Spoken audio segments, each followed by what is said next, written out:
नमस्कार। उत्तराखंड के नैनीताल से जुड़ी एक और बड़ी अपडेट सामने आ रही है।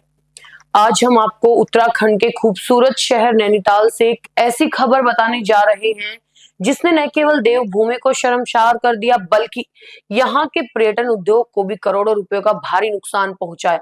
जी हाँ, हम बात कर रहे हैं नैनीताल में हुए उस जघन्य रेपकांड की, जिसके बाद पूरे शहर में बवाल मच गया और जिसका सीधा असर यहाँ के पर्यटन कारोबार पर पड़ा। तो क्या है पूरा मामला?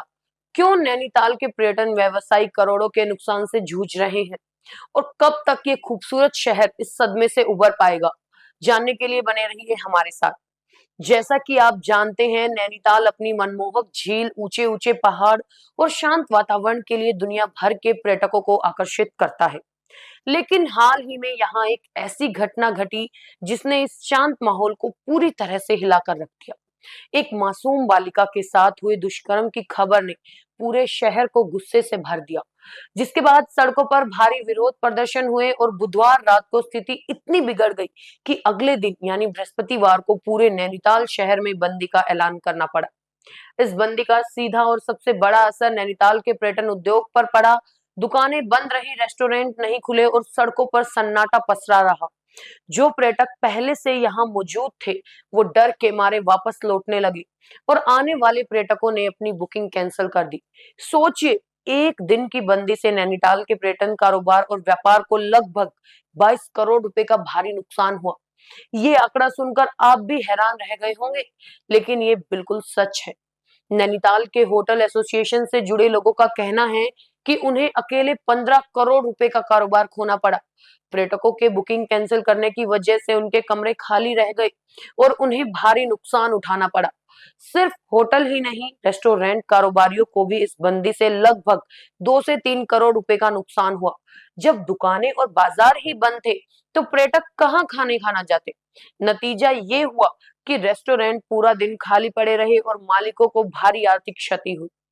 टैक्सी चालक, नौकायन कराने वाले और घुड़सवारी कराने वाले भी परेशान रहे। बंदी के कारण पर्यटकों की आवाजाही पूरी तरह से ठप हो गई, जिससे टैक्सी चालकों को लगभग 15 लाख रुपए का नुकसान हुआ। वही नैनीताल की शान कही जाने वाली नौकायन सेवा भी पूरी तरह से बंद रही, जिससे नौका संचालकों को लगभग 5 से 6 लाख रुपए का नुकसान झेलना पड़ा। ये सिर्फ एक दिन की बंदी का हाल है, लेकिन इस घटना के बाद नैनीताल के पर्यटन कारोबारी लगातार बुकिंग कैंसिल होने से बेहद परेशान है। उनका कहना है कि इस पूरे हफ्ते की 90% से ज्यादा बुकिंग निरस्त हो चुकी हैं। इसका मतलब है कि आने वाले दिनों में भी उन्हें भारी नुकसान उठाना पड़ सकता है।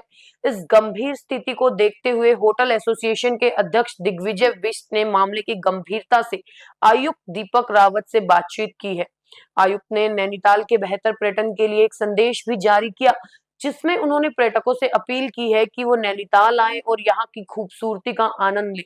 होटल एसोसिएशन के अध्यक्ष ने पर्यटन मंत्री और मुख्यमंत्री के माध्यम से भी इस तरह के संदेश जारी करने की मांग की है, ताकि पर्यटन सीजन को वापस पटरी पर लाया जा सके। ये वाकई में एक दुखद स्थिति है।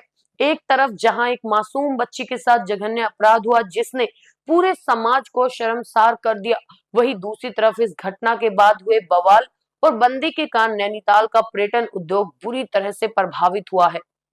पर्यटन यहाँ के लोगों की जीविका का मुख्य साधन है और इस तरह का नुकसान उनके लिए बहुत बड़ा झटका है।